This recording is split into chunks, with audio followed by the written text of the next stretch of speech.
Hi, my name is Lauren Kay, and welcome to The Games That Made Me. In this podcast, we talk to the games industry's brightest talents by looking at the games that shaped them and how they approach their craft. Today, we're joined by Luke Hebblethwaite. Luke is the head of games at BAFTA Games, which hosts the annual BAFTA Games Awards, a ceremony honoring outstanding creative achievement in the video games industry. You can catch the awards live on the 8th of April on Twitch and YouTube.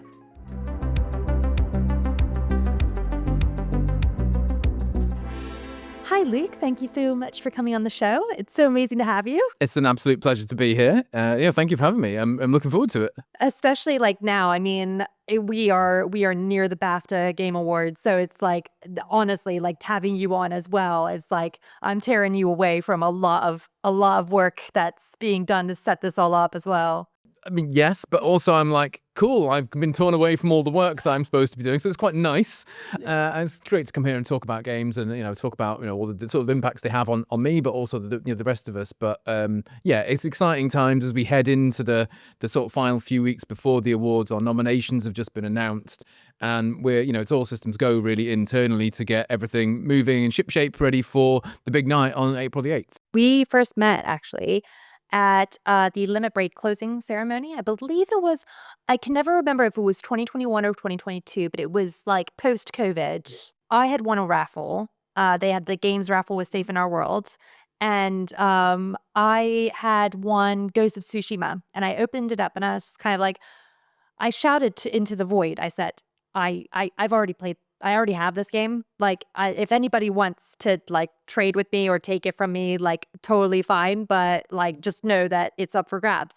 And you came up to me and said that basically that your brother was really wanted to play it, or you really wanted to get it for your brother. Could we trade? And yeah, because I'd also won the Square Enix set of things, I think. Yeah.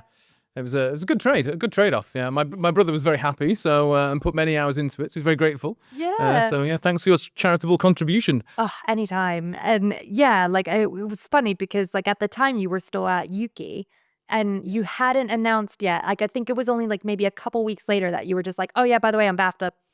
Yeah, so I did know at that point, and I was in that limbo where you're not allowed to tell anyone. Exactly. So and I don't know if I don't know if I told Yuki yet. It was still that's why I knew, but it's kind of sitting there. People are like, what's up for you for the next year? And I'd be like, it's, whatever I was saying, Exactly. That's just the games industry in general. It's like we all kind of say like, how are you doing? What have you been up to? And you're just kind of like, you have to have that monologue in your head of how to say something without giving away everything. Yeah, I think a lot of people under NDAs and all of that kind of thing working on different things, so there's things they can and can't talk about. Obviously, while at the moment it's a difficult time in the industry, so people's jobs, there's quite a lot of volatility around that, studio closures and layoffs and this kind of stuff, people moving around between different jobs at the moment, doing a bit of freelance work, maybe doing some out of industry, sort of freelance stuff to keep the lights on effectively. So it's a bit of a mixed bag, I think. But so I think it's also being mindful, that when you're talking to people that they've got all kinds of different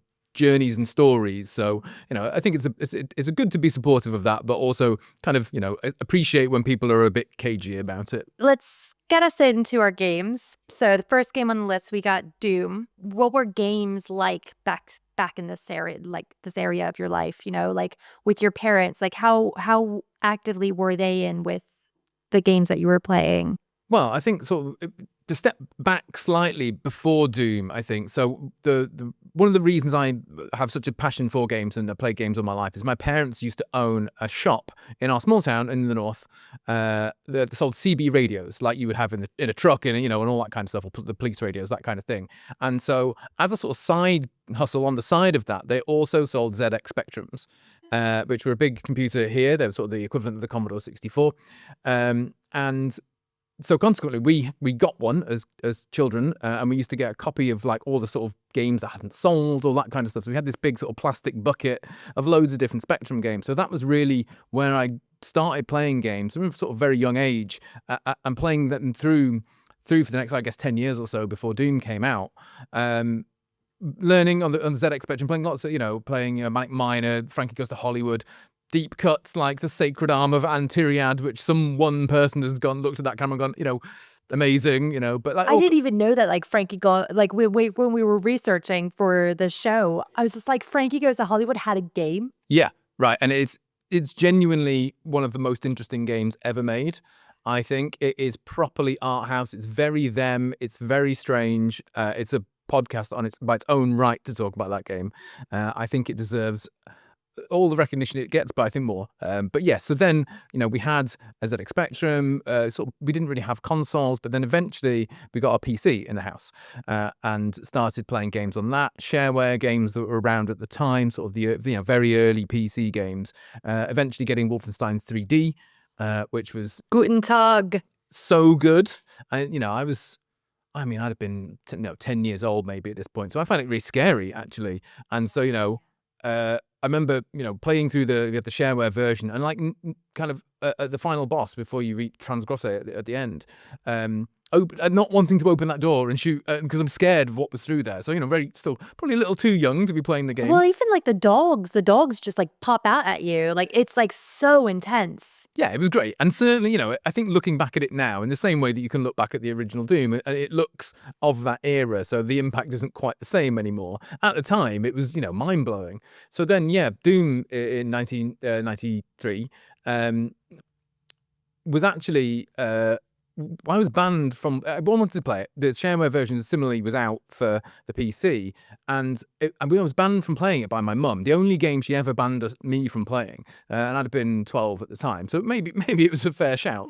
But all that did really was prove a catalyst to making me want to play it more, and knowing that when my parents went out, I could just pluck the disc from here and boot it up. But it's still being banned from it. I was so excited about the game that I would get graph paper and draw maps for it on graph paper, and like me and my friend went on holiday once, and that's what we did instead of doing holiday stuff. So it was a real watershed moment, I think, for me to play that game, the immersiveness of that game, the fast pacedness, it's a very, very quick even by modern standards, but it just plays beautifully, and there's so much to talk about that game. But from then, it's a game that I've continued to play over the last 28 years or whatever it is now.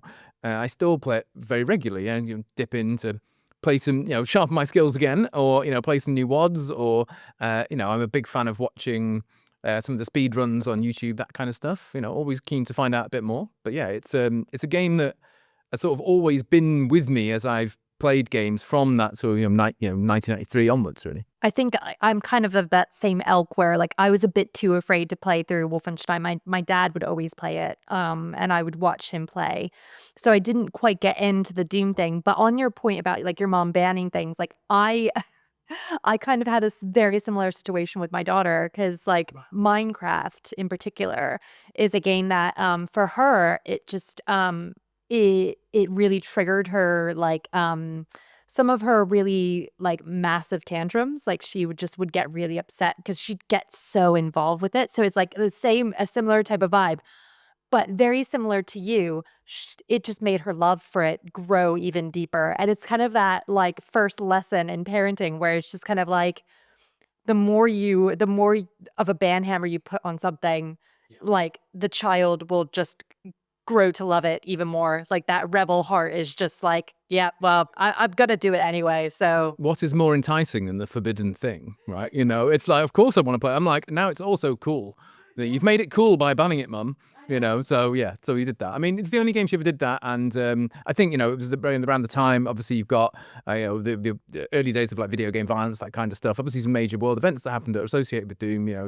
Things like the Columbine High School Massacre and stuff that were big news at the time. So obviously, as a concerned parent, not really understanding anything about the medium, it's not an unfair thing to have done. But yes, I mean, obviously, then as a teenager, being like, well, I absolutely want to play that, and it was great. And again, similarly scary, I think, at the time.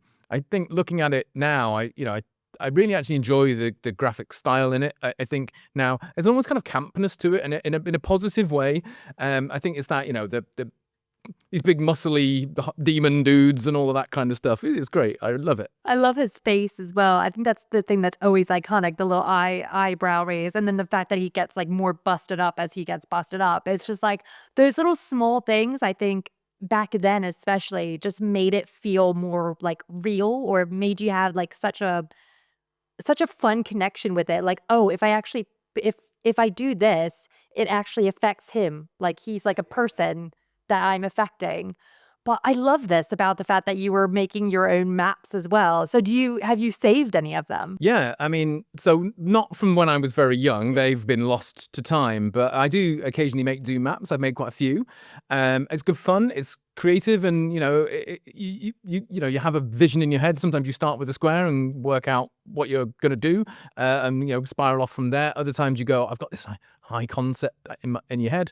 One of my favorite ones that I've made. There's a series of Doom WODs that are called confinement maps, and they're basically a certain width wide, and so it's a square of 256 units or whatever it is, and Doom Guy is 32 units across, so relatively small spaces for the level to be in, and you try and pack in as much stuff into that space as possible. So I really like making these kind of tiny WODs because they also make you think creative. Limitations can be a big sort of make you innovate, I think, in your creativity. You all have that feeling of being lost in the menu screens on Netflix where you can't decide what to watch. And any creative thing, you boot up your music station and you load up all the 17,000 snare drum sounds you have, and you spend your whole 2 hours picking a snare drum instead of actually making a bit of music or whatever. Those the opening a blank page in Photoshop, right? To give yourself those limitations is quite empowering. It makes you think in a different way. So I really enjoy doing those. Do you feel like that also kind of highlighted your passion for like game development as like an interest as well? Like having these early days of just like thinking, how is the sausage made, so to speak? Yeah, I think when I was younger, not so much actually. I didn't.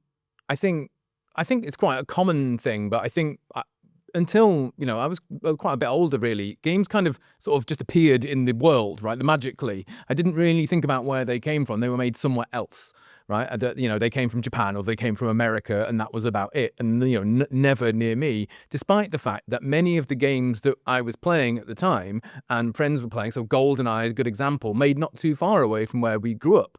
And there was the British games industry's always been incredibly strong and produced world-leading titles from the very first days all the way through to today.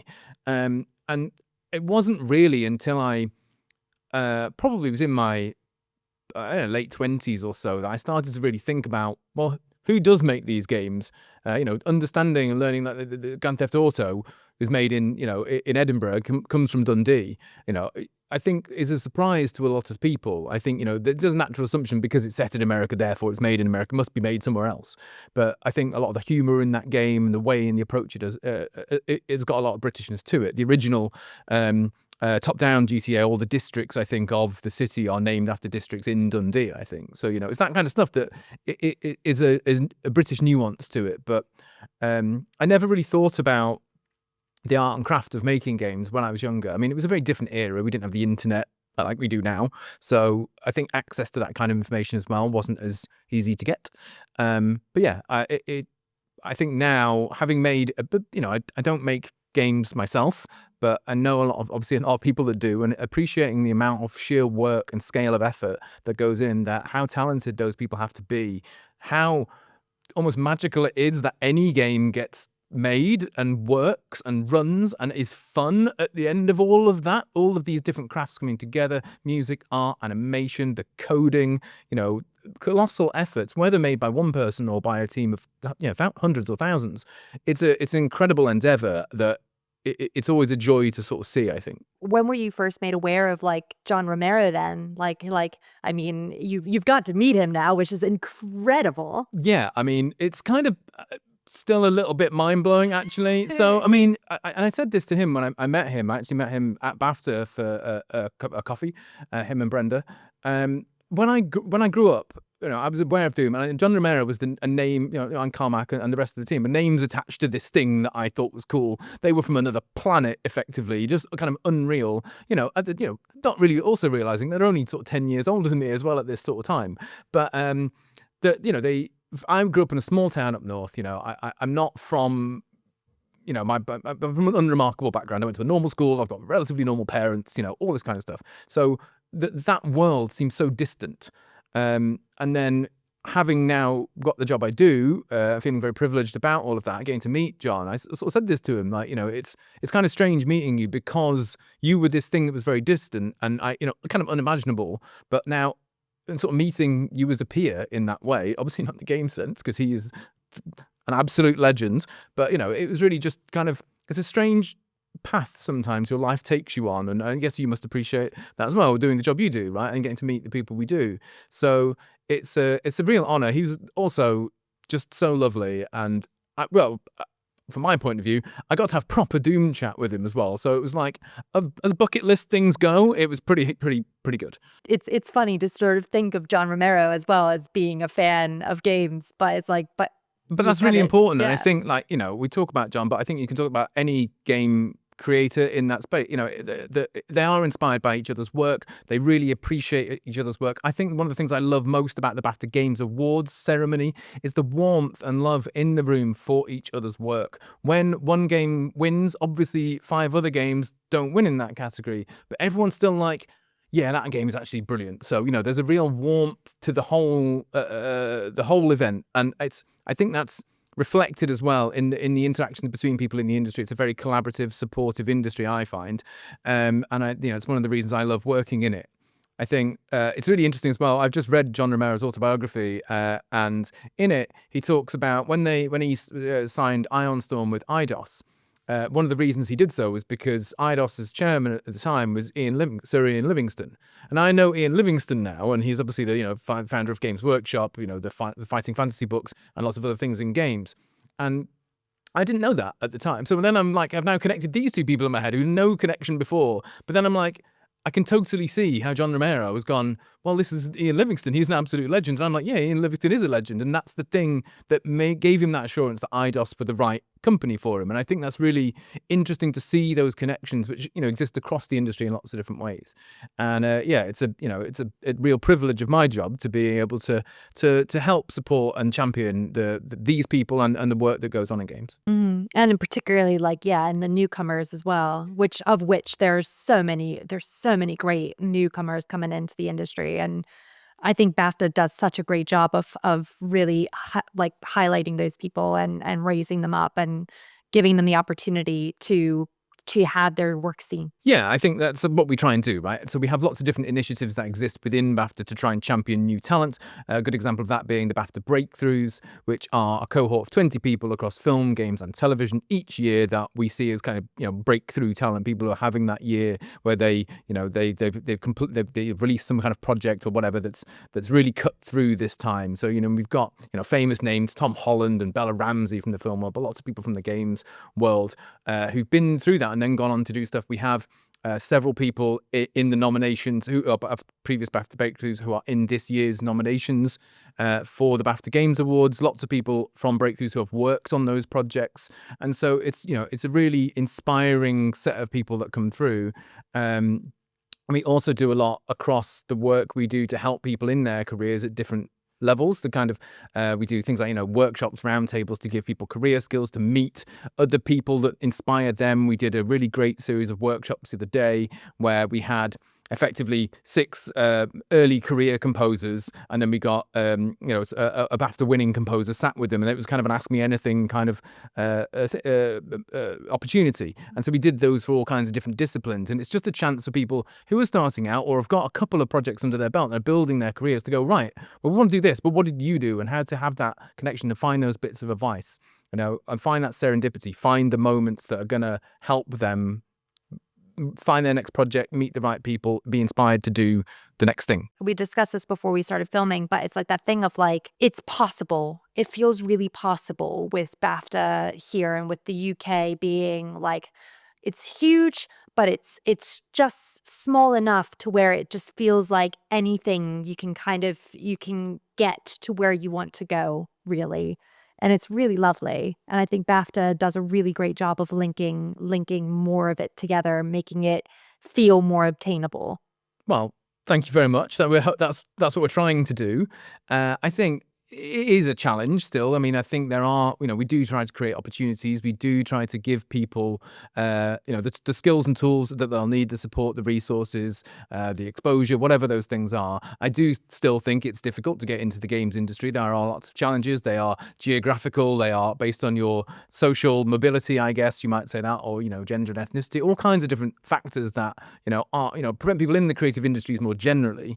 But yeah, I think what we try to do at BAFTA is find ways to help support people at different stages of their career, and to make sure that people see in the kinds of people we have on stage, the people we have in our content, the people we work with, that they see at our awards, that they see on our red carpets, and they see that there are people like them, whoever they are, working in games. There are people who, from the same kind of backgrounds, who've gone through their lives and have got to this point, have created this game, have worked on this game, are this actor in this game.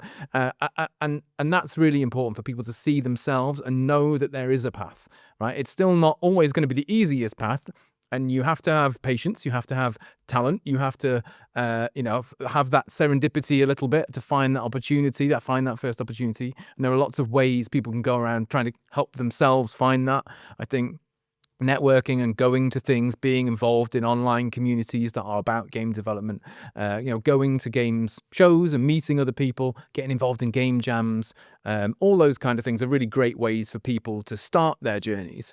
But I think then having institutions like BAFTA and other things that exist in the game space, so Limit Break would be another good example, the trade associations that work in games, other representative groups that help people of sort of different backgrounds, LGBTQI groups, people who represent people of colour in the industry, all supporting different people in lots of ways. And for me, they all fit together to create, hopefully, no one organisation can do it all, right? And although BAFTA has quite a lot of agency, the games industry is a big thing. We're trying to do film and TV as well. So, I think it's really great that there are lots of people trying to build this sort of network of support for creative people to get the break that they need to get into the games they want to make.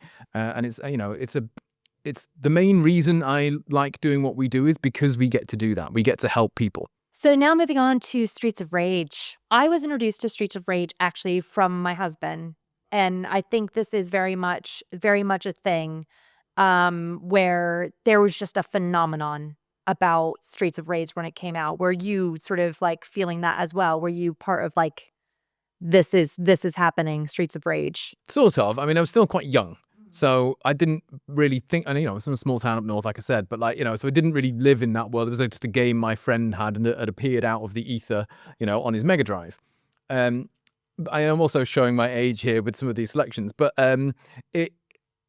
what we used to go around, I used to go around to his house very regularly and play on his Mega Drive. We'd play the Terminator game, Streets of Rage, Toe Jam and Earl, all kinds of things from that era. But Streets of Rage was a game we'd always come back to, and I think that being 12 at the time, maybe the aesthetic of it, that street punk thing, the chunky violence of it, a street brawl, it's kind of cool. But the soundtrack really, still being quite young and still quite new to sort of understanding music like an adult, I guess, does.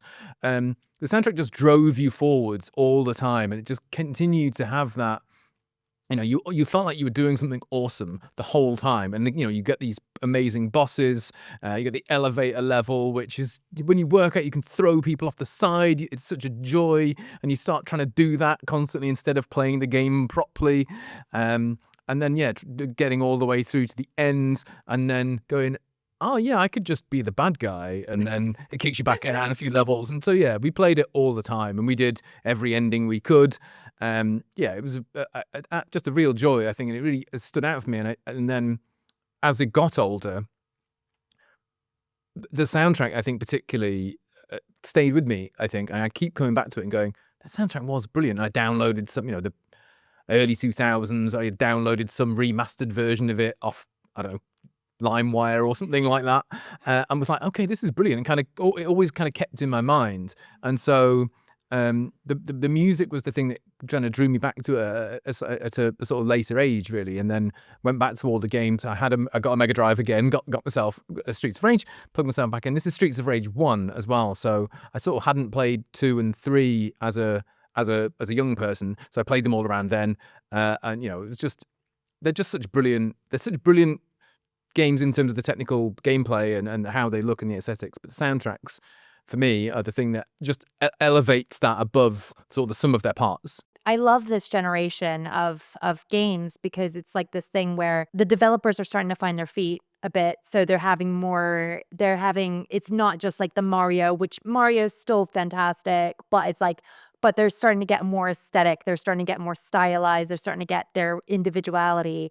And I think Streets of Rage, like, definitely has that. Like, I mean, Yuzo Koshiro, his work is amazing. And actually, like, watching some documentaries that he's done, him being so inspired by, like, the club scene. I wonder what it must have been for him to, like, just have that experience of, like, being like, "You know what? I think we can bring this into this game."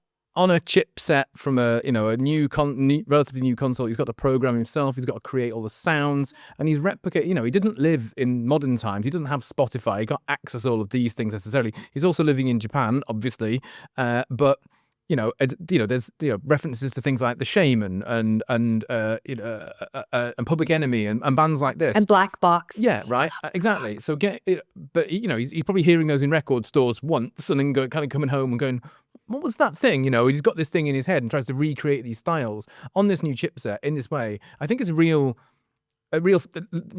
leap of the imagination, I suppose, and a way to kind of to do these kind of homages to those kinds of music inspired by the rave scene and inspired by club music, but put it together both in a technical sense at that time on the limitations of that device in such a way that 30 years later you play it now mastered on a decent stereo and it sounds just so good.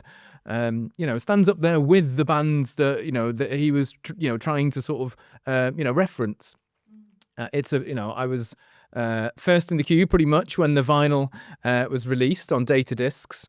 I have all of those, and yeah, it's a real for me, music is always a really important part of games. I think, like any medium, films without music, wouldn't have the same emotional weight. And the music is the thing that, it's a natural part of who we are. We're sort of pre-programmed to resonate with music and find that emotional story within it. And so the music in games is such an integral part of telling you what the game's about, how you might feel about different situations, or, what with you, not just whether this is a happy or sad moment, but like, this is making me go somewhere. I'm feeling like I'm doing something, or like this went well, or this went badly. I did the good thing, I did the bad thing. And sometimes that's a good thing. But like, I love that the music can be all of those things. It can be massive orchestral, beautiful scores. It can be techno bangers. It can be chiptune. It can be anything in between. I love the diversity of what's possible.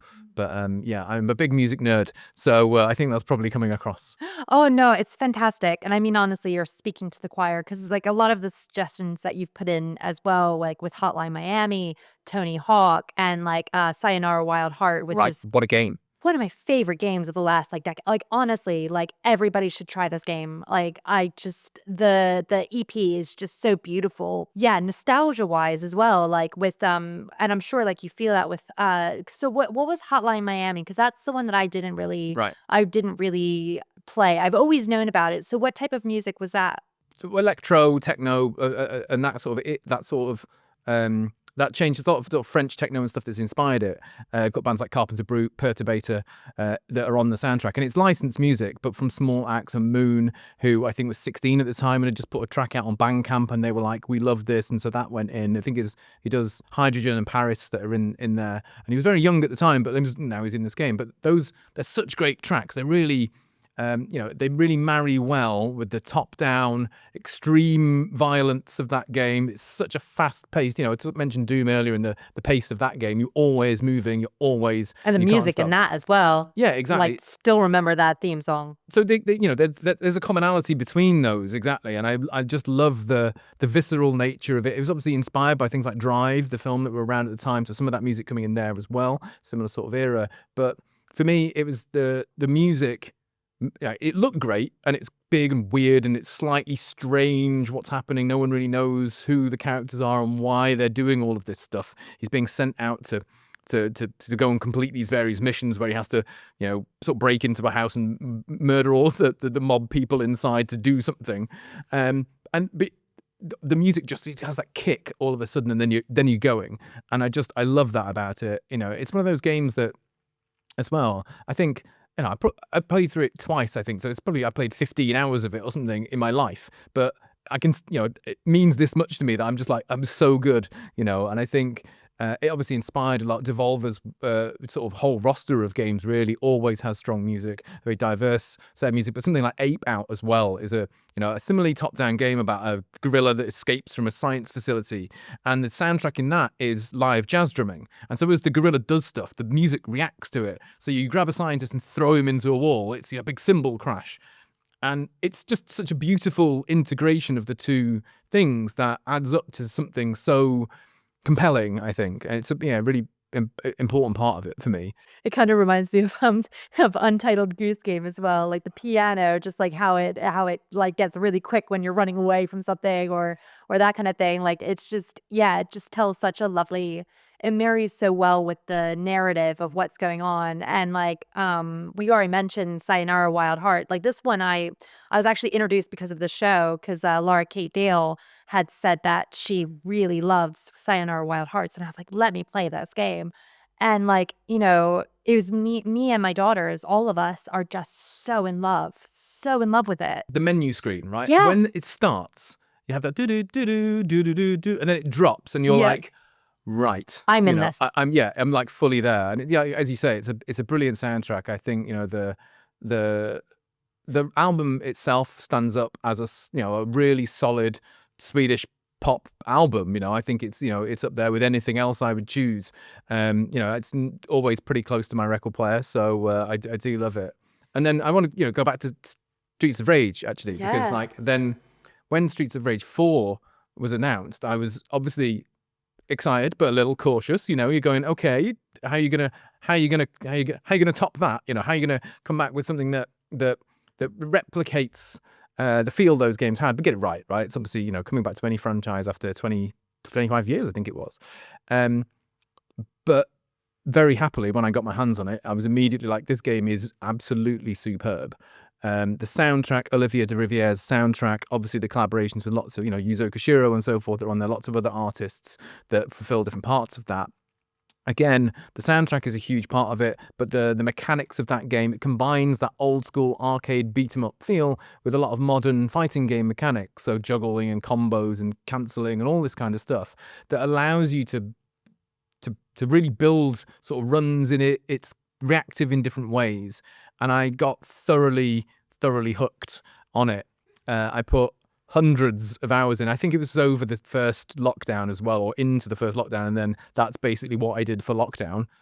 And I ended up, I was in the top 30 ranked on PlayStation globally with my scores. I got properly into, like, a bit too into it. I gave myself some proper RSI doing it, but I fully invested, and what a joy that game is. It's timeless. Like even my kids love Blaze. Like like they're all about Blaze, and even the new characters as well that came in 4. Like they and we sort of talked about this with like Cobra Kai. It's like the perfect reunion to this game, this small franchise that just did so much at the time.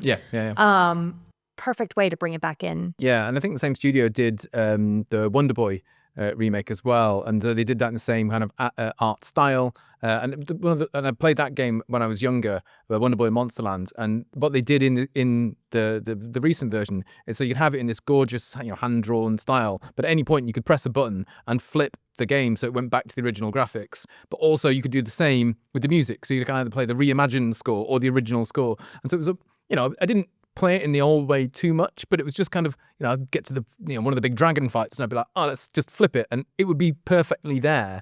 And it was such a beautiful homage to, not homage, but like, it was done with such care and love and detail that, that was brilliant as well. But Streets of Rage 4 for me, an all-timer for sure.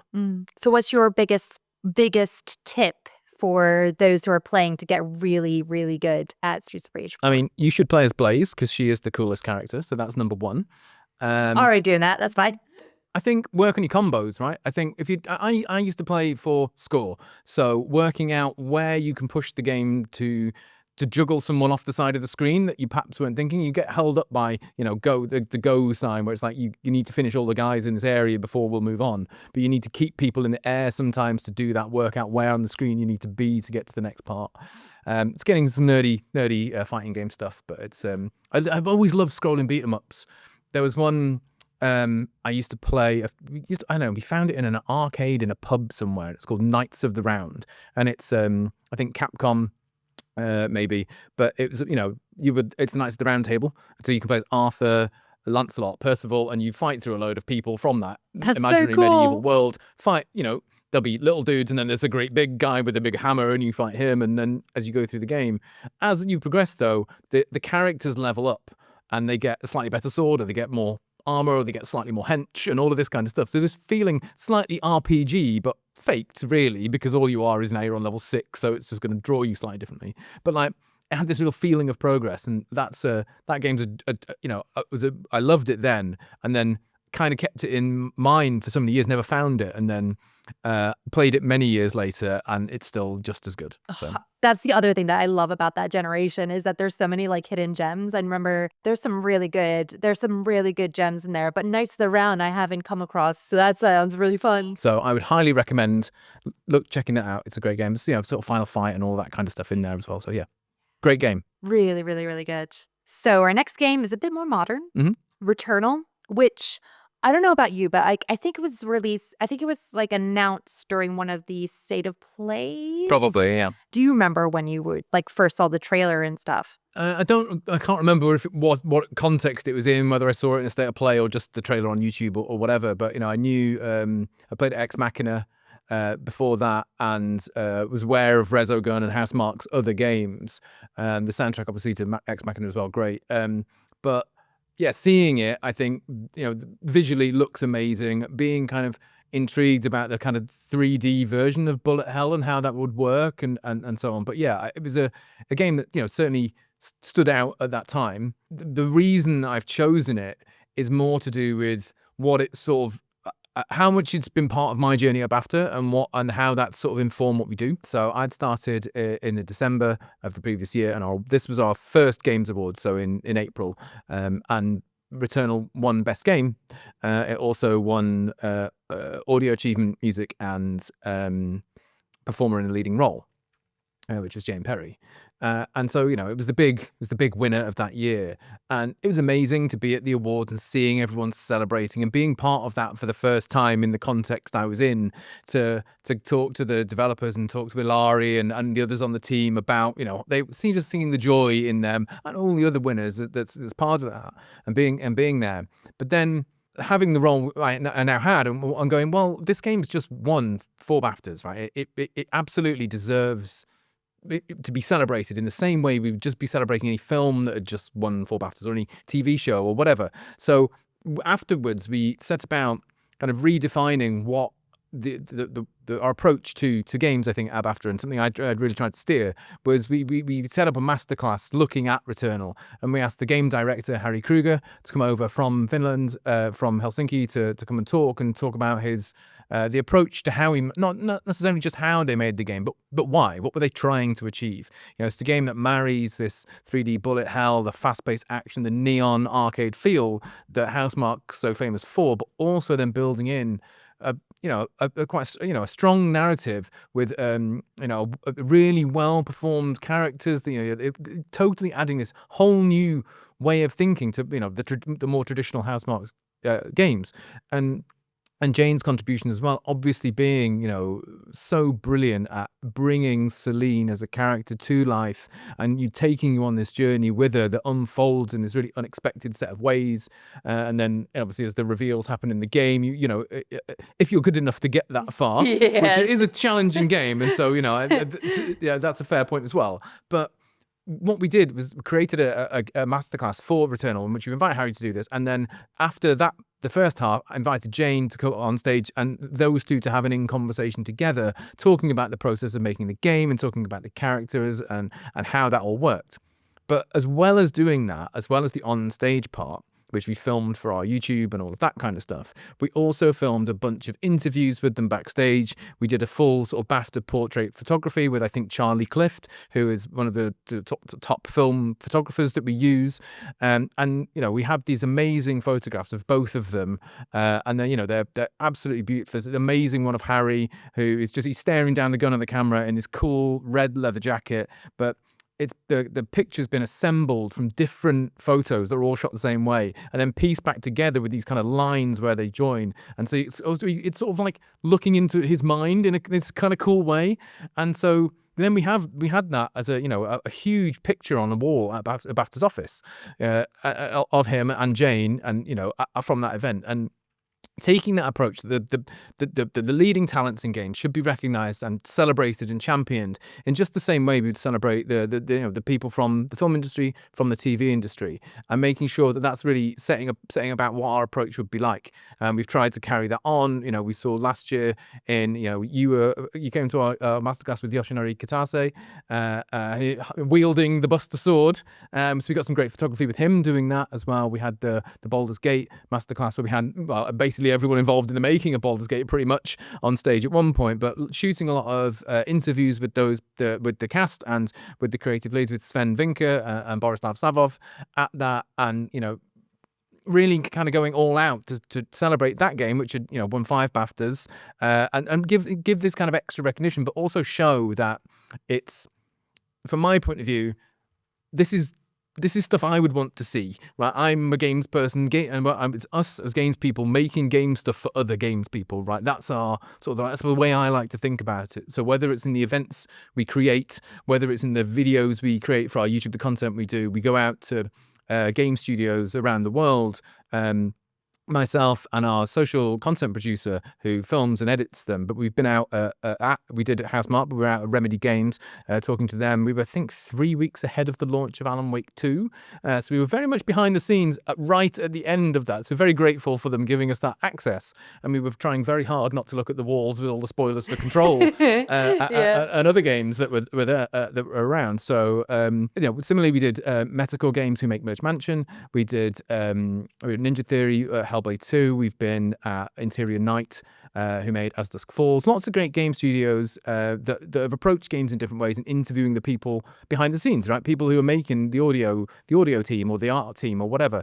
And for me, as someone who likes games, going, right, this is so you get to see like all this stuff about these games that you wouldn't know about and get to experience. I think As Dusk Falls is a good example, because if you played the game, it's depicted in these still frames of the motel and the characters at the start, for example. And the hotels are just a 3D model that they've got, and it's a full game environment. And so they're just flying the camera around in that place. And I'm like, oh, right, it's like a real... It's like not a real place, but it's a real place. Do you know what I mean? Yeah. It's really cool seeing that. And so we think, you know, that's the kind It's of almost stuff. like a set, it's exactly that. But it's like, how is this a game? But it's also a set. But what happens? But it's fully there in Unreal or whatever it is they built it in. But yeah, so it was really incredible seeing that and being able to then show that to other people. So Returnal really set the tone, I think. And, you know, Harry is such a brilliant creative mind, but also he's so good at talking about, you know, the process behind it. He was so clear and I guess, you know, looking at the kind of, you know, the different levels of thinking that, you know, he has to put into, obviously the team has to put into, but he's got leading both in terms of the narrative, but also the kind of almost hardcore gameplay that game has. It's a really interesting balance to have struck, and also then to have put in this kind of narrative stuff that gives room for a performer as brilliant as Jane, who's been in loads of games, but like, you know, for that to take that on board and you know, emerge with the BAFTA for performer in a leading role, you know, it was such a joy as part of that. And so for me, you know, I've seen the Housemarque team a couple of times since, and it just, I don't know, I just feel a lot of affinity for them in a, you know, it's part of my journey. I think it's, as much as it is theirs, you know, that's a silly thing to say, but you know what I mean? It's a real, yeah, it really means a lot to me. I think it is that. I think it's very much that. I mean, we're so fortunate that, like, you know, we have developers, we have studios like Housemarque so close by, and Remedy so close by, and Larian so close by. And that they are so open to share their journeys with us as well. Like, they're so open. Like, it's so important to have, like, have these kind of this kind of access, you know, in terms of just like knowing that these people are happy to share their journeys, they're happy to share their expertise. Yeah, and I think that's one of the privileges we have as BAFTA. You know, we are very fortunate in that we are trusted by those teams. They understand what we're trying to do. They know that if we're coming to their studio a few days ahead of release, we're not journalists. We're not trying to get any secrets out of anyone. You know, we're there to support them and champion and understand their work. We want them to be part of that process. We want to show the best of what these studios are creating and why. And so I think, you know, as an organization, it's our mission. As a charity, you know, I think people don't sometimes understand that BAFTA is an arts charity first and foremost. So the fundamental thing that BAFTA does is a charitable mission to celebrate and champion the creative art and the cultural importance of games as a medium, and film and TV, obviously. But for me, obviously, you know, everything I do, everything we do in our work has to come back to, is it doing that? And so we try and frame everything in that context. It's so incredible to be a part of, like, and see everything that you all are achieving with it, because yeah, like as we said before, even though BAFTA is a charity in itself, it also does like help other charities as well, works together with charities like Safe in Our World and Limit Break and Next Gen Skills as well. I got to be a part of the Young Game Designers events. Like if for young game designers, I mean, what an incredible opportunity for a kid. Yeah. You know, like a kid who could you imagine just being in your house, making a game yourself, and then being like, oh, yeah, it's got nominated for a freaking BAFTA. Yeah, I mean, so there is a thing when the young people who have entered games, you know, we have the finalists come and do an open day at BAFTA and showcase their games, and you do get some of the parents who, you know, have seen their, you know, their children make these games and sort of maybe get it a bit, but then suddenly find themselves at BAFTA and then kind of they see the, you know, the mask on the wall or the wall of, you know, the actual awards and so on. And they suddenly, there's some of them, there's suddenly like a mental leap that they just suddenly make, are like, oh, this is a thing. This is a real legit. thing. Like, this is actually BAFTA. And so actually at those open days, we actually have a session for the parents or carers of those children and young people to kind of tell them about, you know, as parents, like here's some stuff you might find helpful to know about, like careers and how to support them and the sort of challenges they'll face. So, you know, those open days are as much about supporting the parents as much as it is to encourage the young people. And they're so sweet as well.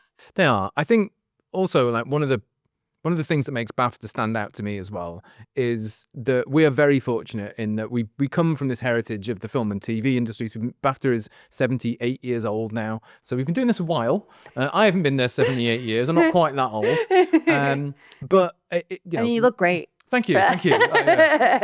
For 78. Yeah, but you can fetch my walking frame after. But yeah, but so it's you know, I've been there 3 years. We've been doing games for 20 years, but Games Awards. This is the 21st BAFTA Games Awards coming up.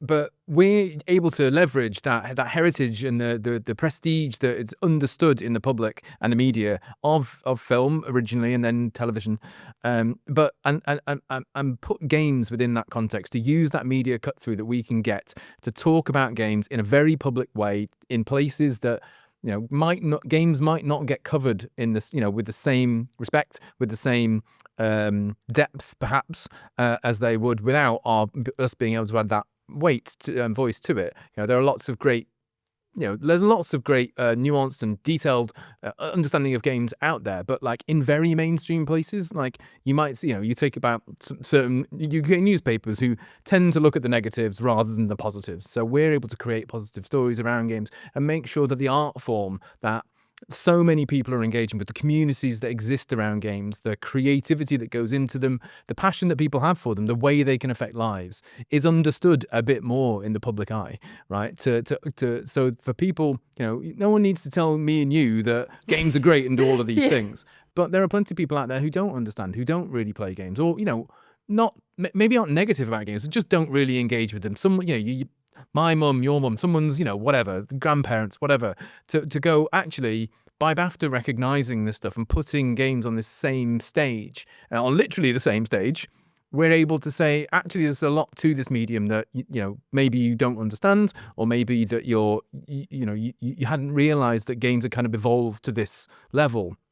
And so being able to leverage that and help champion the art form of games and bring it to different audiences is a huge part of what we do. And I mean, like, there's nothing like going to the awards and seeing the incredible games that are up. Yeah, Like, honestly. and so the awards it's a good point within that. So the reason we have an awards, right, is because we think it's a good way of celebrating and championing those games. That is reason number one to have an awards. We have the only sort of real red carpet in the games industry, the full media line. It's a 17-meter media line. I think it's got 16 outlets on it, something like that. It changes a bit every year, but it's busy. You have the who's who of games that come along and they do, they walk down the line, much like film stars do at their events, And so the reason is, we ask people to, wear tuxedos and dress black tie or wear something that's kind of cool, whatever it is they want to do. Be them, but be smart, I say. And to come and look the part. But like, as I said earlier, like it's about people who are watching going, oh, I love these people and I'm excited and engaged. But also I see that games is all of these different kinds of people who are in games, and they're glamorous and they're fun and they're interesting and they're exciting. And I can see that maybe that would be something I'd like to do. It also puts those people on the same stage as the film and TV world or the music world or theatrical world, because we had the BBC, for example, live streaming the red carpet for an hour on iPlayer last year, and they're able to do that because it translates well. They can go, people who may not know who Sam Lake is, but they see this person who's really interesting on stage because the BBC are there, they know it's a red carpet, and they go, right, I'm going to pay attention. And they go, actually, this person's really interesting, or this person looks really cool, who are they, all that kind of stuff. Or go, I love seeing that the cast of Baldur's Gate are being, look how great they all look in their cool outfits, and they're really inspirational to people. Or you love that, you spend so much time with those characters. You see those people being celebrated in that way. It means a lot to people, and that's a really compelling reason to do that, right? And I think it's an important way we talk about games in a different way and help bring the joy of the medium, really, and the recognition of the people who make it. I especially loved last year. I think one of my favorite moments was Viewfinder, and I don't remember her name, but she wore a very lovely yellow dress and just went up Gwen Foster, yeah, and said that she was hungry.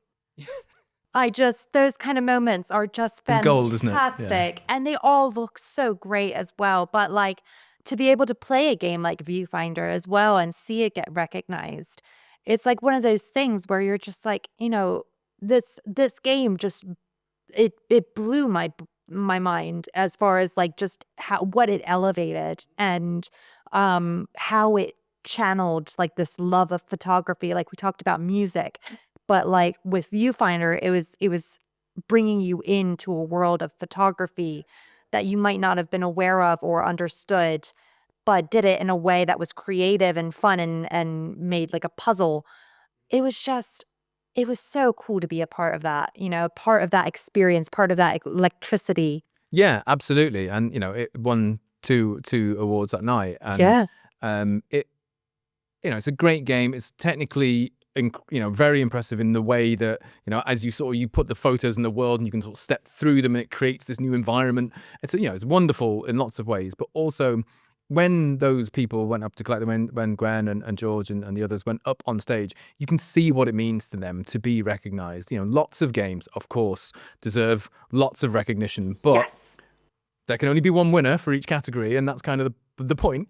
But you can see that impact on them. Even now at the moment we see online all of the development studios and devs and people who work on those games and industry folks who are celebrating being nominated, right? And it's a real recognition. But getting that moment on stage and seeing what, I have the privilege of being backstage with them as well when they come off sometimes. And so some people are exploding with joy, some people are shaking with emotion, some people are crying. It means like it's this really amazing moment, I think. And I think it's a life-changing moment, I think, for people. But winning a BAFTA as well, on the nominations, and now even as a nominee, like, and you might not know this, but you get like a huge certificate. Like I saw at Interior Night, you get a huge certificate, which is amazing. Yeah, it's really cool. And so you go to game studios, and I obviously enjoy going, recognize those on Yeah. the wall. That's Yeah. really cool. Yeah. So it's a real honor for the recognition is the honor for those studios, and they're really excited about it. It also helps them as studios, right? They can go, we're BAFTA nominated, we're BAFTA winning, and that helps them in their future games, right? It helps them unlock more funding. It helps them unlock meetings with publishers. It's a thing that you can say to new people who might want to work at your studio, we're a BAFTA winning studio, and people want to come and work and get the chance to show their craft. And if you're the kind of studio that is winning these kinds of awards, then that seems like a cool place to come and do that, and you might get the opportunity to do that thing you've always wanted to do. Or and I think it's a real it's a real privilege to be part of that process. Now we have Civilization. Tell me, how did you get first acquainted with Civilization? So, as I mentioned, we had that PC, our first PC in the early 90s, and so got a copy of Civ 1 back then and played it. And it's the thing about Civilization is the scope of that game. It's an incredible thing that anyone ever attempted to make it and go from the Stone Age to tribe of one unit that walks around, puts down a city, to the space age, right? And so that journey and the scale of that, and then fighting wars and all the rest of it along the way, and building the Taj Mahal or whatever. It's an incredible endeavor, and to be able to fit that into mechanics that work so beautifully together.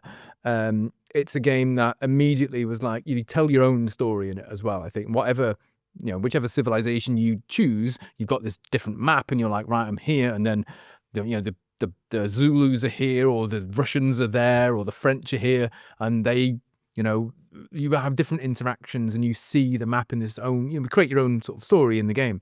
That stood out really, and that whole very famously, it's one more turn. You've always got something else you can be doing as you take and build and scale and create efficiencies and do all that cool stuff that gives you that extra unit, that gives you that extra science thing, that does all of this stuff that escalates and escalates and escalates until you either take over the world or you conquer space. It's all in a day's work, really. Small ambitions. Yeah.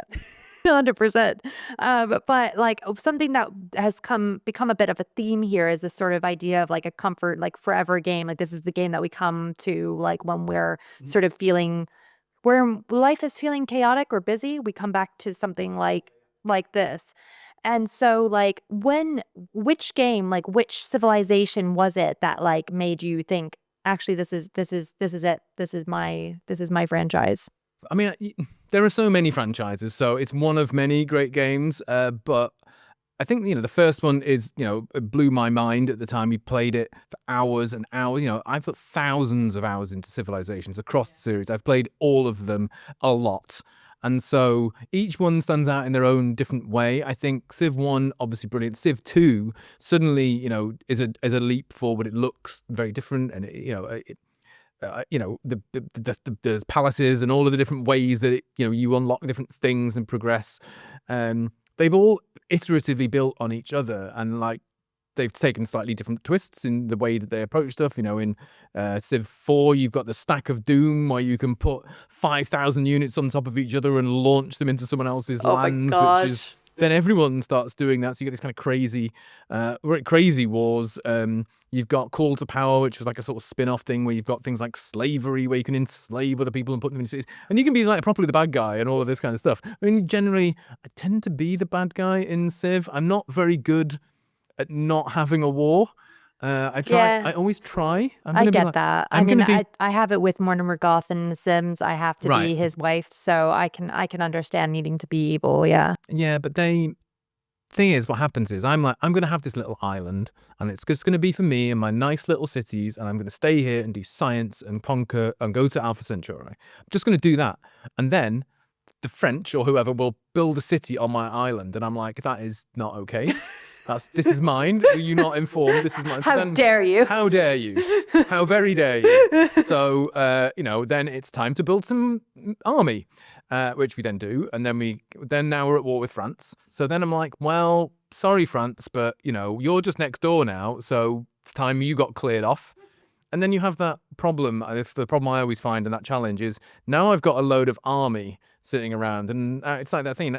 If all I've got's hammers, everyone starts looking like nails, right? And so I'm, Oh, that's such a good way to put it. If all I got are hammers, everybody else looks like, oh, that's really clever. It's the world literally becomes your oyster, in that sense. To prize open with your phalanxes and crossbowmen and so on. But yeah, so I love that aspect of it. But also then the building up your cities and all the cool stuff. You make go crazy with railroads when you can do that. And you've got workers everywhere. But it's the feeling of progression that game gives you, that there's always something interesting happening. You're always trying to do several things at once, but also tell this kind of grand arc, right? And I just love that about it. And each of them have done that in different ways. And put a lot of time. Actually, with Civ 6 was the first one I think I did a culture victory by choice. Sometimes I've accidentally won by virtue of getting rid of the other civilizations that might have been leading on the other things. Sorry. Then I went for a full culture victory and did that on Civ 6. So it's taken me, getting on for 25 years plus to actually be nice to people. Oh, but I do love that about these kind of games though, because I know you and I've also bonded over games like City Skylines, where it's just you just build and you get to just see something grow up, and you just find you have your habits, but I can totally see that how fun it is to just see it come to life. It come to life, right? Yeah. And that emergent. The emergent storytelling, I think, that happens in it, like the emergent narratives you create. No one's telling you what to do. And when I put a lot of hours into City Skylines as well. I have a city that I've now been building for probably well over a year, and it's epic at this point. But there's a scaling need for efficiency, so you need to continue to make sure that your infrastructure works. But there's the aesthetics of how you want the city to look and interact. So you're constantly the interplay between those two things. But the only person making me decide to do any of that stuff is me. And then I'm like, but this district is like this. And this district is where the rich people live. And this thing is a horrible waste disposal facility. So I can't put that in rich people town. So sorry, poor people, you get a waste disposal facility. But that's kind of part of the story. I'm trying to create something that's not realistic, but semi-realistic. But I like that aspect in, when we talk about storytelling in games, we do talk about the God of War, the Alan Wakes, those kind of very sort of cinematic style games as being one way. But I really like the fact that in games, Football Manager might be another good example. You're managing this team, you take them from this division to that division. There's a bazillion stats and things to learn in that game. I don't know anything about Football Manager. I'm aware of it. My brother plays it. I don't. But I know that as you play it, you're creating a story. Every player is like, I'm doing this, and this is why I'm doing it. And I love that part of games, that the mechanics are there that allow you to do that. With these games as well, you obviously spend a lot of time. You've spent a lot of time with it. And I'm wondering, do you have any favorite quotes from the games that live in your head rent free? Yeah, I think it's Megalomania, actually, the first one that jumps out, which is a much older game, again, Mega Drive, I think. But as you lose the fights in that game, there's a bit where one of the characters just shouts, "The mine!" when the mine gets destroyed.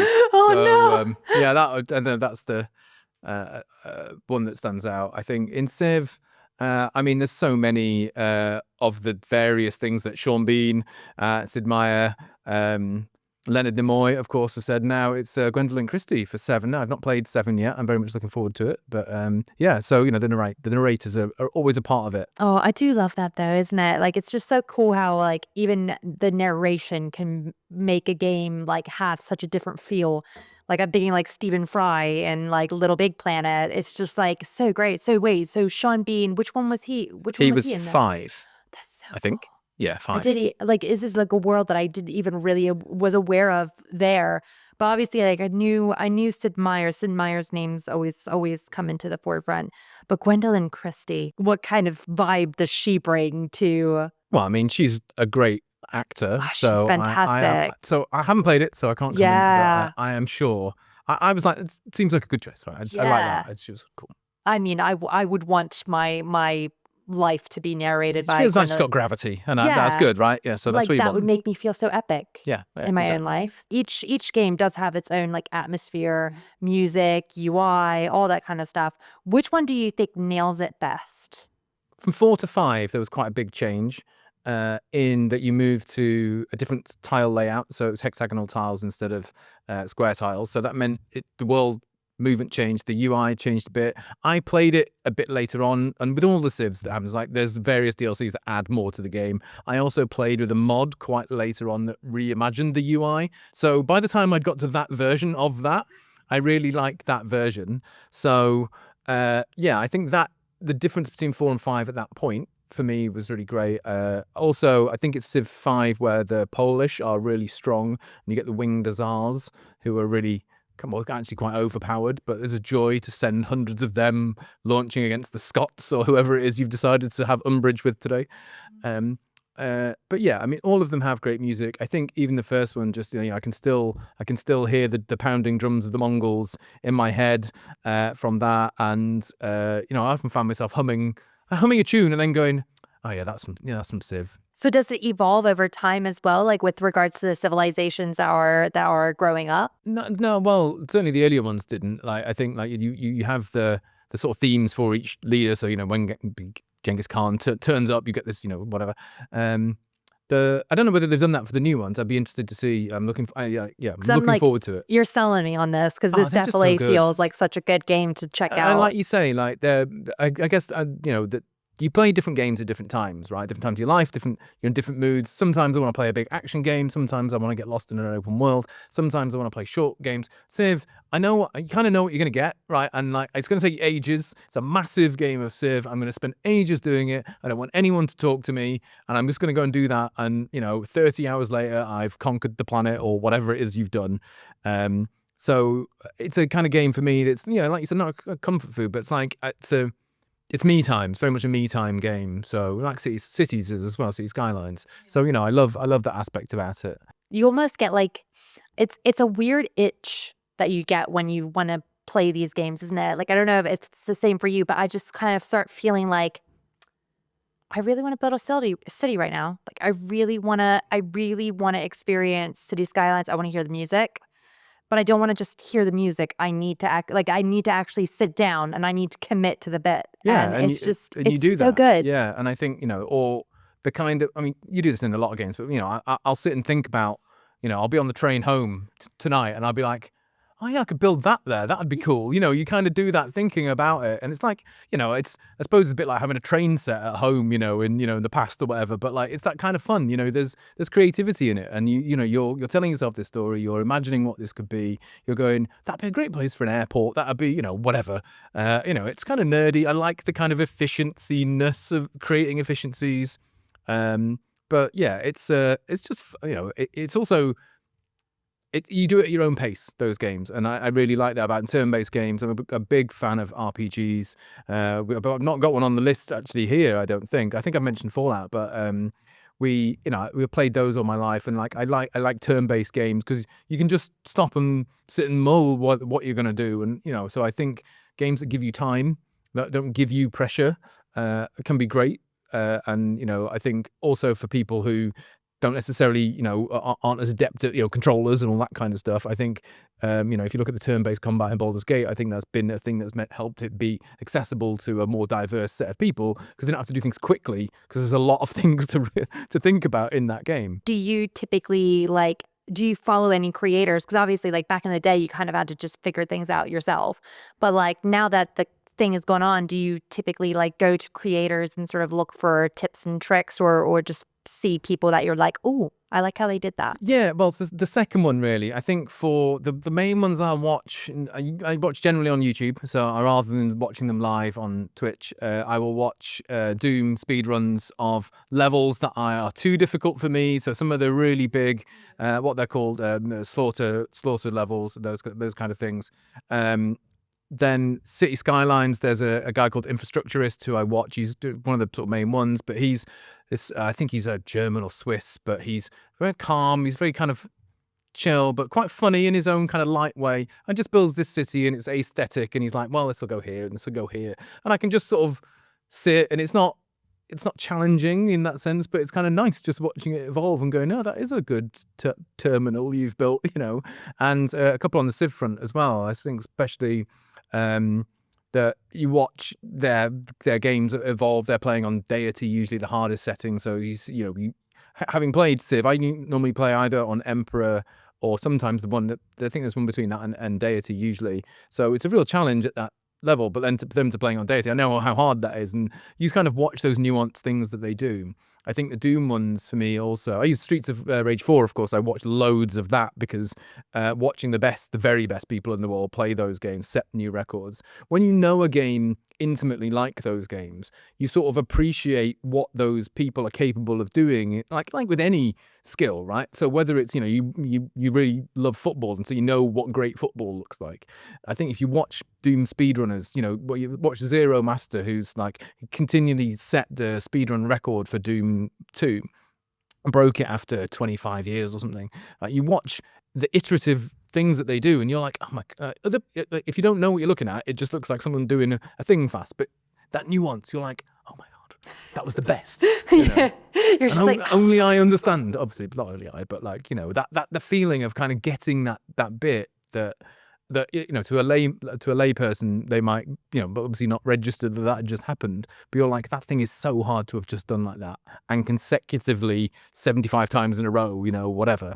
So I love that about it. when you are starting off your civilization map, like how many times do you typically like re-roll a map? Do you have like a perfect setup that you are like, all right, I can start now? Yes, I am. I One of have the a main things method. I like to do in Civ is just start again. We're just going to start again, and until I find what I'm looking for.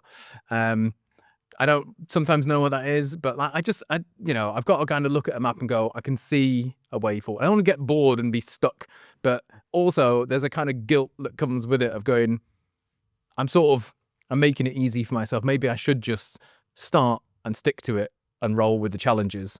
But I don't know, then there's the temptation just to be like, but then I could just re-roll it. So yeah, I'm a bit of a re-roller, I'm afraid. Yeah. I mean, I'm that way too. Like, especially with Minecraft as well. Like, if I get put right into a desert Yeah. biome, I'm like, I used to play a lot of Minecraft, but not so much anymore. But like Yeah. I did, and I enjoy the creative building really in that. And yeah, I made some cool stuff. Yeah, I made but like it this is. giant witch's hut in it that was really great. But it's just it's so fascinating, like kind of linking all of these together, like all of these types of games together. Because I feel like even though they're obviously not the same game, I think it is interesting that like we all kind of have our habits that we get. Because like even with Minecraft, I will make my first hut, I'll be happy, and then I'll get bored, and then I'll go and try and mine for a little bit, but then I'll get too scared because I don't like the beasts in survival mode. So then I'm like, all right, it's time to abandon this area. I'll go find a village. Okay, yeah. And then it's just a hunt for a The village, hunt begins, yeah. like forever. But like I always get into that same pattern. And I'm guessing it's quite similar with Civilization, where it's just like, I don't know. I guess there is a beauty in You humans. find your mojo, right, in that thing. Yeah. Yeah. That you just find this is how you identify yourself. Yeah, and I think I was thinking of that as well. Like, also one of the things that certainly with Civ, right? I was thinking about like you never know where games are going to take you. Is kind of what the train of thinking was. But actually, I got a job kind of because of Civilization. So my first job in the games industry was working at Yuki, the trade association for games, and it was 10 years or so, a bit more than 10 years ago now. But I'd come from the music industry. I'd worked in that for quite a long time and then bounced around between a few other sort of more random jobs in sort of tech space and wanted to get into games. This job opportunity came up at Yuki as the analyst for their team. I has quite a lot of experience in business and data analyst, that kind of stuff, and applied for it, got an interview. That seemed to go okay, and then had a second follow-up interview with Dan and Theo, who worked there. Dan Wood, who was the COO at the time. Theo was the head of policy, who's now the policy lead for digital for London. And basically, we had about 10 minutes of chat about the job, and then started talking about games, and then got into a very deep conversation about this one specific game of Civilization that was kind of doing the rounds on Reddit, where this guy had been stuck in this eternal like nuclear standoff as the Vikings with some other civilizations, and like they're playing it on a difficulty setting enough so that like they couldn't make any headway against each other because they were producing nukes as fast as they could and then nuking each other and just creating like an apocalyptically bad world. I love this. And this whole story of like, he was basically massive posts on Reddit of being like, I don't know what to do. How do I get past these really lovely like narrative part of it? And he's like telling the story of like how he's got there. And we ended up just chatting about that for like half an hour. And we were all like, yeah, this is great, really great. And so, but obviously it made them realize that I, love games and I did understand the medium, even though I hadn't worked in it specifically before, but I had similar experience from the music industries and the industries I've worked in the professional sense. But the games part of me, that being able to talk and be excited and engage with that in an authentic way, but also in getting into the nitty gritty of it, it turned out to be helpful in a job interview. So, and I think that speaks as well, like, we talk a lot about with jobs in the industry, like this transferable skill type thing.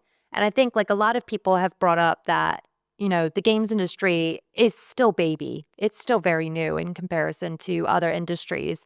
And like having this expertise, like, the fact that you're bringing in like your passion for music into games as well is so important to help push it forward and help us recognize like where the beautiful bits are that can be highlighted further, which is obviously what BAFTA does as well. Yeah, and so talking about music, so when before I was at BAFTA, I created a database called gamescomposers.co.uk, and it was basically, I kludged a couple of online tools together to create a system, but basically listed any games composers who were either based in the UK or UK citizens. So that was the same qualification criteria as the Ivor Novello Awards.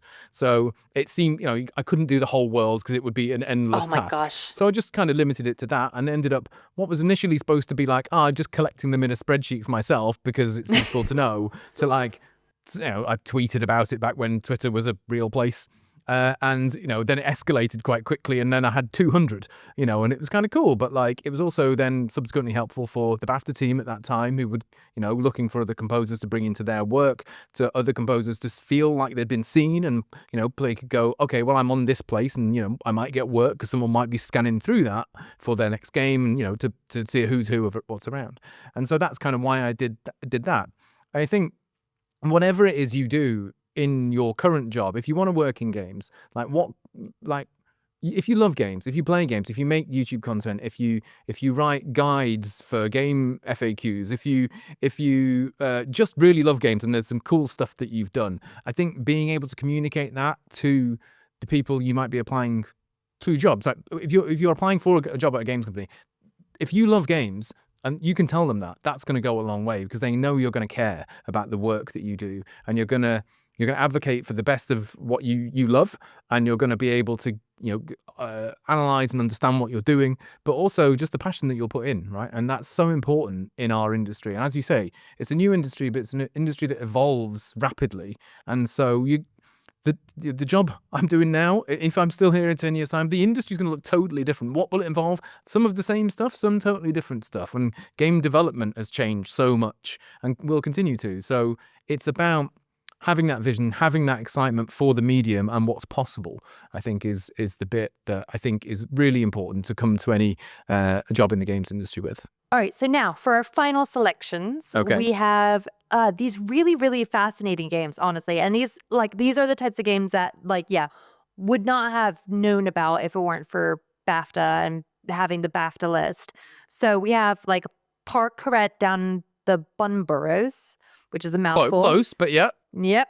And Decarnation, which I know Decarnation, looking at that one, the artwork of it, it's very much like that that anime manga style that is really grotesque and weird, but also ridiculously beautiful. But yeah, so tell me, how did you first get introduced to these games? Yeah, so one of the privileges that comes with my job is we have access to the games that are submitted into the BAFTA Games Awards. Those of us who work directly on the awards and the work around them. So in order to make sure that we're representing them all in what we do and that I know what games are played, we get access to these games. And so I take it, make sure that I play a broad diversity of games. I'm not just playing the biggest games of the year. I'm trying to play the games I'm excited about, the games that I've never heard of, and a bit of games that I would otherwise maybe thought weren't for me. And I try and play some of those. And so these two games are two very relatively small indie games that I'd not heard of. And I kind of went through the Steam list that we have and I went, yeah, I'll install that. That's got a cool name and that's got this amazing art. So Paqurette down the Bunburrows is a puzzle game about you're a French young girl who is manically obsessed with rabbits that she calls buns. And she basically goes down into the burrows and hunts them, right? And you have to, but it's a puzzle game where on each screen, the rabbits, you chase them around a grid map and trap them in a certain place. The rabbits, I think, can only turn left and they always run away from you. So it's about working out how to get rabbit from here to here. And so you're here enough to trap it. Or later on in it, you get a trap that you can lay down. So you kind of have to work the rabbit. And this kind of, it get more and more complex. And it's a traditional puzzle game in that sense, all dressed up in this kind of very overly cute, like kind of dementedly cute aesthetic, and the language, and it's all very silly. But then as you get further into it, there's two things that happen. One, you start to realize as you tunnel downwards, you're tunneling into different kinds of places. So new kinds of burrows unlock and different kinds of rabbits start to appear that are perhaps a little stranger. I won't go into quite why, but there's some odd things there. But also you get new mechanics introduced into the game. So one of the things, you get a spade, so you can take down some of the walls of the map that you're on, the screen map, and then you can work out new ways to trap the rabbits. And then you kind of work out, well, what if I tunnel through the side of the map? And then you're tunneling into a different map and it takes you into a different one. And now I've created a tunnel between two levels. And then you're like, okay, can I chase the rabbit in there? And then now I've got these two rabbits on a screen. And if you pile two rabbits on top of each other, they create a third rabbit. And all of this kind of stuff unlocks. And it's a very simple little game. Well, it's not simple. It's simple in its appearance, but and it's, low budget and all of those things. But I played it a lot on the train. I spend a lot of time between London and Brighton on the train. And when I get fed up of doing my emails, I'll stick on something on Steam. So can do a couple of levels at a time. But I just kind of loved it. And it was stupid, but fun. And then weirdly, compellingly, I'm like, I'm going to have to do this level. But yeah, it was a game I'd never have come across or, I glanced at maybe. And so just, to take the time to play it, I think was a real joy and a part of the joy of the job to see all this different stuff. So for me, it's a game that I chanced upon through my work, but I loved it. So I'd recommend it. Yeah, no, I mean, it sounds like just what I love about these sort of indie smaller games as well. It's that they just surprise you in weird ways. You just don't. It gets weird as well. Yeah. So it's, I like that. And you just don't expect it as well. I love games when they just throw it on its head and you're just kind of oh my God, wait, hold on. Okay, I'm not playing the game that I thought I was. And I think particularly these types of games get away with it really well, especially because they're not typically talked about. So in the same gravity that the AAA ones do, where everybody's in their mother's spoiled the game for you already day one, and you're just kind of all right, well, great, I already know the story of this one. These ones, it's you're committed to it, so you don't really know, and you have this didn't know anything about it. Yeah, amazing privilege as well to be the person who gets to talk about them. Yeah, and and also different games for different times, different people, different things. And I just like what these games are trying to achieve, and that they did it. This Paqurette does it really well, and it is what it is. And it's not the biggest game, it's not the flashiest game, it's not any of these things, but overall, love it. And there's lots of games that I play, loads of games, and I think one of the joys is you can take different things away from different games. Games that you're it was all right actually, and it wasn't my favorite game, but I like this bit. But yeah, Paqurette. Good. Yeah, Loved yeah. it.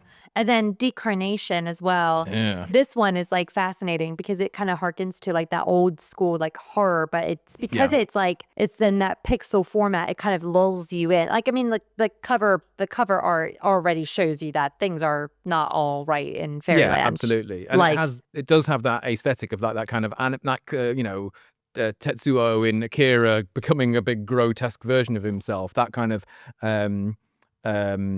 what's the you know, like Porco Rosso and all of them. Ghibli? Studio Ghibli. There Yeah, we go. Studio I don't Ghibli. know why that wasn't in my brain, but that kind of, That's you know, fine. the kind of the overly dramatic and kind of, it's like you say, grotesque but beautiful things. So it has that aesthetic in the key art, which is what caught my attention. But then playing it, it's pixely graphics, almost like SNES quality, I would say, but like not the same aesthetics, you know. So it's that kind of era. And it's about it's set in 80s Paris, and you play as a dancer who is having a hard time with her life, and it's not like overly 80s-y. It's not like that kind of you know, neon aesthetic of 80s. It's kind of the boring 80s, you know. And she's a dancer for a stage show, and she is getting a bit older, and they kind of don't really want her to do it anymore, but she doesn't quite know. And then she gets kidnapped. And then you're playing as her being kidnapped, and then how her story evolves with her being trapped in this space, the mental journey she goes on, the world she kind of creates and the way she explores it, but done in this very simple way, but with loads of this kind of grotesque, almost body horror kind of artwork that comes in, and people who are really disturbing and weird. And you just, it's a relatively simple game to play. It's not like a walking simulator, as some people might call them. It's very narrative, but it's a really different kind of thing to make a game about, and it come together and I don't know, challenge your expectations, I think, as well. But like does it in a really cool way, and I just was surprised by it. Thoroughly enjoyed it. It kind of comes back to that that theme that we've been talking about, like the challenge of limitations as well, like the fact that the developers limited themselves by making this game in a format that is very like pixelated, and you know, it's not going to be the new age graphics and all that kind of stuff. And like, but because they committed so much to the aesthetic, it sold it, right? Like it sold it so well. Yeah. And yeah, no, I like, that's what I do really love about games like this. And like I think we're seeing so many more of these types of titles coming out into the forefront, like Indica, and that kind of thing. And I just think it's so fun to like see these games come out and get this. And what different people do with the medium, right? So the tools to create games are more accessible now than they've ever been. And you know, games that are going up on itch.io, games that are, you know, low budget that people can make with a couple of people coming together. You know, I think Decarnation is a small team that's done it. So, you know, you've obviously got some great artwork. It's a great story. It's come together in this way. But there's lots of great examples of games that, you know, can be for Pico 8, or they can be whatever the formats are, but they are, you know, made by small groups. But I think what I love about them is that, especially with indie games, is that they experiment a lot. And I think this is, when we mentioned earlier about the BAFTA Games Awards, right, and how the recognition between developers, everyone, in my impression of the games industry, people who make AAA games play loads of indies and they're inspired by them, they love them. People who make indie games love AAA games, they love the big blockbuster stuff, right? We all love and appreciate the medium, and we're inspired by each other's work. And in a way I find very collaborative with the medium. And I think when we see people winning, we see people nominated, game studios nominated for the BAFTAs and for other awards, I think that it is a recognition, celebration of those games that we're all on board with. I mean, it's great to see talent and the talented people behind those games getting recognized, and you know, we all love great games. You know, that's the joy of it, right? Oh my gosh, completely. And like, I mean, yeah, like Sayonara Wild Hearts we'll come back to as well. Like, I mean, it's the figures, it's like it's you know, they have a color scheme. The character models look amazing, but they're very simple in their like sort of builds, and it's just, it makes you highlight the music. It's just, yeah, just It's getting that I aesthetic love it. right, and the Yeah. balance between those things. And you know, the people on your team have different sets of skills and all the rest of it, and you've got just different objectives. You know, in that game, it's about creating something very visual, very impactful, very obviously pop in its outcome. It's as a story about ends of relationships and starts of new ones, and all of that kind of stuff. But there's a celebratory nature to it all, a sense of wonder, I suppose. Whereas other games are trying to do horror kidnapping things and are very dark and macabre, and but it's just what people want to go out and make. And I love the fact that there are people that go out and make Paqurette down the Bunburrows about a 10-year-old chasing rabbits, and there are people making all kinds of games about all kinds of stuff, and each of those games brings something new to the medium. 100%. And yeah, I think that speaks so much to everything that BAFTA is doing as well. And of course, we have the awards. They are right around the corner. Remind me of the date. It's April. Yeah, it's April the 8th. So the evening of April the 8th, they'll be live on YouTube and Twitch. So we have the red carpet event at the start, followed by the ceremony itself, which lasts for about 2 hours. We've got an amazing set of nominees. There are 41 games nominated across the categories. We'll have some very cool things happening at the event. I nearly said something and then won't, but very much can't. Really great presenters very as much well. not allowed to do that. Yeah. But yeah, it's really exciting. So there's a lot going on behind the scenes right now, as you might imagine. We have a bunch of other stuff that we're working on in the meantime. But yeah, all systems go for the BAFTA Games Awards, 8th of April. Very cool. Live on YouTube and Twitch. And we have some voting stuff that we can actually be a part of. Yeah. So at the moment, in the run-up to this, we want to build hype and get people excited about games. So what we're asking people to do, BAFTA's got a public poll out in the world that's asking people to have their say in what is the most influential game of all time. Now, that's a big question, of course, and what we really want to do is hear from people. So you can go on the BAFTA website, it's right there, but you can go on any of our social media channels and easily link through to it. But we're asking people, whoever you are, what do you think is the most influential? What's been a huge influence in your life? What do you think's influenced other games? What do you think's games have influenced wider culture? And also to share your thoughts on that. If you work in games, or if you've got something you want to say about it, post on the internet about it. Stick things up on Instagram. Do a video about it and tag us in. We want to hear from everyone. We really want to understand, the different. One of the things I've loved about what's happened so far is we had the poll live for a couple of days.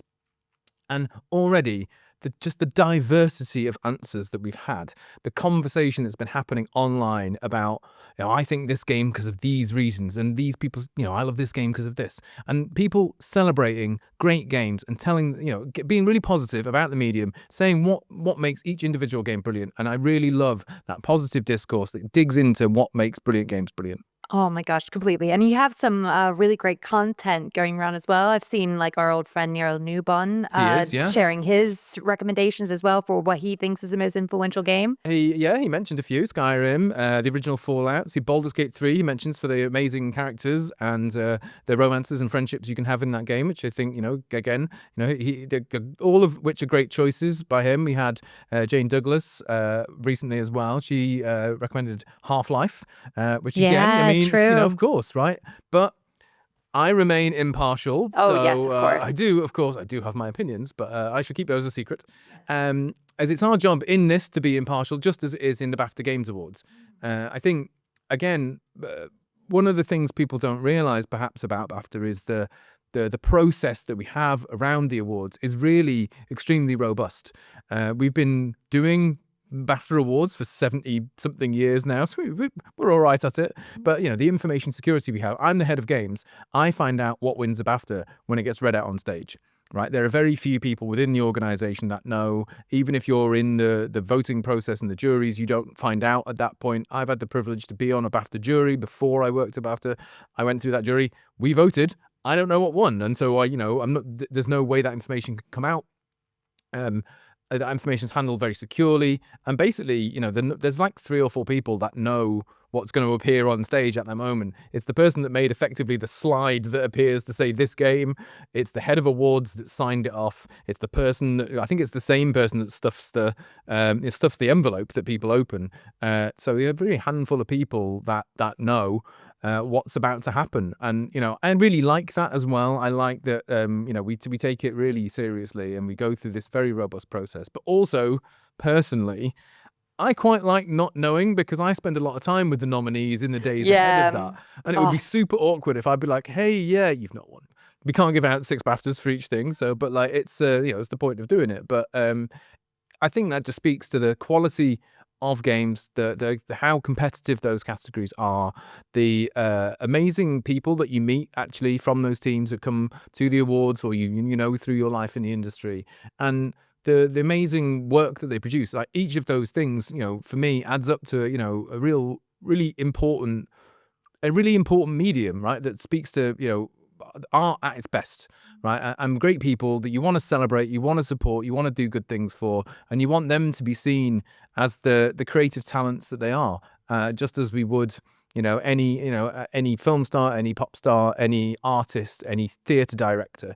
Game directors and games creatives and game actors and games composers should all be spoken about in exactly the same breath as any other of the world's leading talent.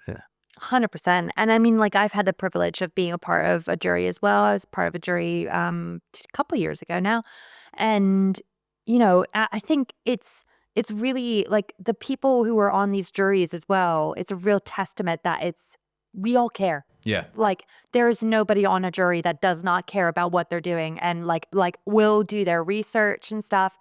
And, it's really incredible to be a part of. It's really incredible to see that. I know not everybody has the privilege of being in the room in that kind of thing, but like, I think that speaks so much to